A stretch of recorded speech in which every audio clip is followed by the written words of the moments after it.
محمد أبيب سمان سو كلمة ما دام وياه اللي ما كوكو سنتن تجملا سو كلمة دي تنوير أحد سيكاو.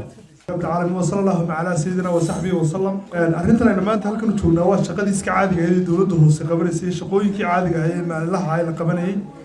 شقة أبو بدر ما أنت هل كنت تشوفنا واحد حفيز كا أم برانش كا نقول لك الله يني هاي لقى شقة يهولها تجمد إبراهيم كوبور وحرق لقى شراء يكرمر أنا مريني مالك كمدا محل على هاي تجمدها ويقول بديه وضع لبض بقول ورنتي مهمة وين مجال هالكيسولة يوم لها هذا الشقة الصبح كمل هاي سأقول واحد هذه أقول مهنا قيا وزيرك وزارة وحبر الشرع يسوونه مناسبة اللي نقول صوت قيم قريب ما داموا أي محل كتشرتي سكتش والكي يقول هذا حافظ بالإنجليزيين إن سكولهم أما قبوا وحبر الشرع ده يحلقوا أقول أنا هذه أقول مهنا قيا فيصل على الشيخ قدومية هيدا عفوينكا يكيد كراشين كقرنكا ورنتي يسوونه أنا مالين ما أنتي نقصوا الدوار هالك صاحب كيسي مجاهد كي هذا الشيء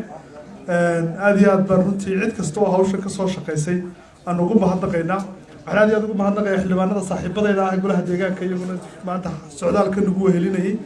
وكم يجي قدوميها قد ده هولها قدوميها قد ده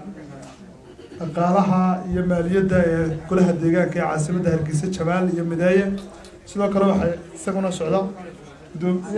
قدوميها قد ده أمنية كل هديجا كا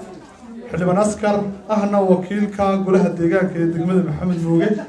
ورنتي على السجادة سودوين يوم سلنا يا حي سلنا وكلا يجي كيس دجموي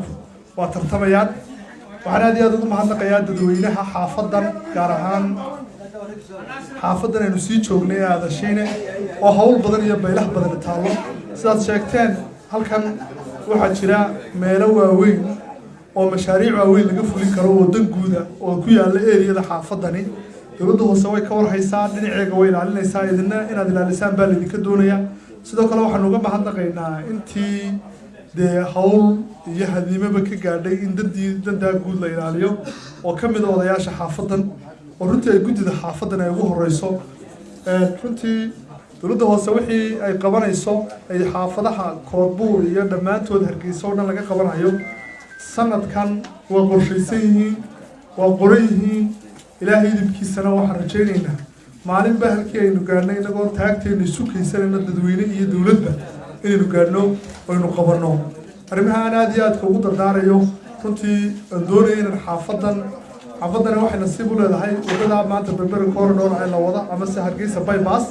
وده ديات مهمة تذكرنا إن مكان تندع عهد جنب دمنا waxaad moodaa in wadooyinka dadka lagu imtixaamay haddii aan wadadaasi gaadh laga haynin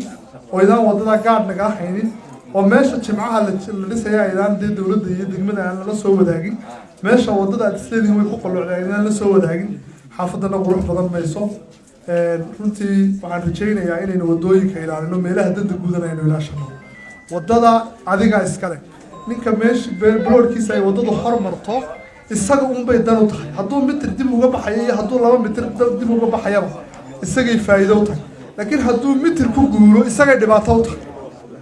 dhibaato isaga ku qabo markaa waxaan rajaynayaa inaad inuu wada ilaalino wada shaqaynta la ilaaliyo halkan waxa laga furay xafiis loogu talagalay inuu caawiyo ama uu muxuu ahaay fudeediyo hawlaha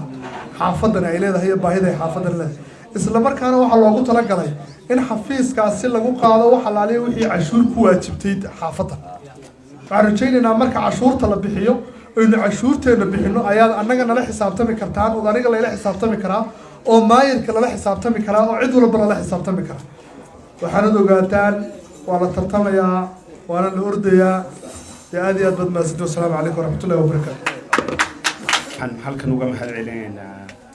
dhammaan guddiga soo qaban qaabisay marti sharafta kala duwan ee noo timidna aad iyo aad baan u ikraamayna oo mahadcelinaynaa waxaan gaar ugu mahadcelinaynaa Cabdiraxmaan Saciid Aareeye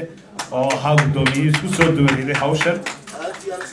laantiina hawshan may suuro gasheen mar xog hayaha dawladda hoose oo kula kaftamay xanaanada wuxuu maayarka ku leeyahay kan waa ninka ugu qalbiga wanaagsan Soomaaliland aad baan ugu mahadcelinaynaa isagana waxaan ku soo dhaweynayaa gudoomiyaha degmadan aynu joognay Ibrahim Koodbuur oo runtii ah nin aad hawlo badan uga qayb qaatay degmadan si dhowna anaga noola shaqeeya ka degma ahaan aanu ku xidhanahay albaabkiisuna runtii noo furayey horena uu soo ahaan jiray mar hore maxamed salaam subeer. waxaan iskugu nimid madaxdii dowladda hoose iyo wasiiradii iyo guddoomiyaashii hay-adaha iyo xildhibaanadii golaha deegaanka aan iskugu keenay hiirigelin ladii sameeyo ayaan hadda marka hore sameyn ayaan halkan u nimid ta kalean u nimid waxa weeyaan xaafaddan si waxqabadkeedu u muuqdo inaynu ka furno xafiiskii dowladda hoose ay lahayd aynu u soo dhaweyno xafiiskii dowladda hoose lahayd ee cashuurta lagu qabanayey inaynu u soo dhaweyno maadaama saldhigiina 10 tallaabo inka badan in yar ka yar u jiro saldhigii aadashiina la odhanayay ayaan marka hore tabaabushayagu ahaa in aanu xaafadda wax ka soo saarno oo ay noqoto xaafadda xaafiyad miisaaniyadda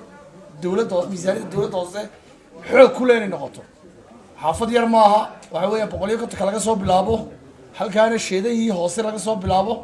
xaggaana ilaa iyo waxay gaaraysaa shifo ama abaarsaba gaarsiin haddaad doodid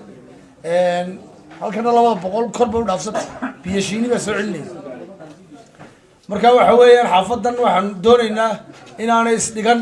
inay dhaqaalahooda ay soo saaraan dabeetana aan kula xisaabtano maayarka iyo maayar ku-xigeenka iyo xogeyaha dowladda soo gudida fulinta iyo xildhibaanada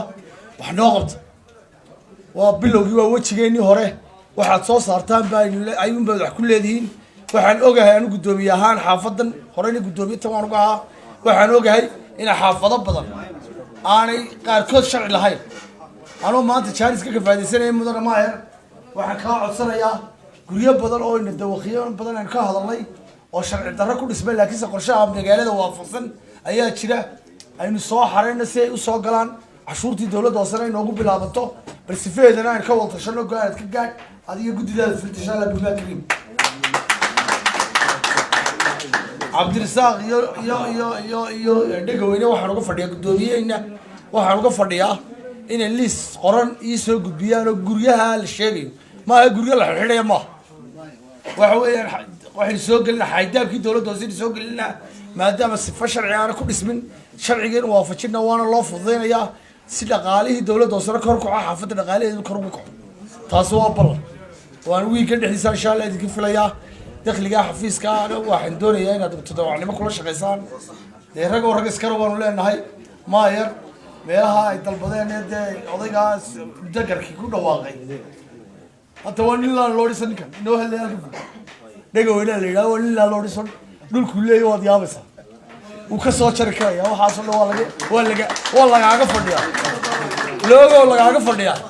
wixii halkaad ka ballan qaaday waanu kaaga fadhinaa insha allah berimiya kariim xaafaduna waa ka maqnaatay annaguna waa ka maqnaatay mediasna waa ka maqnaatay waxa weeyaan wada shaqayn wacan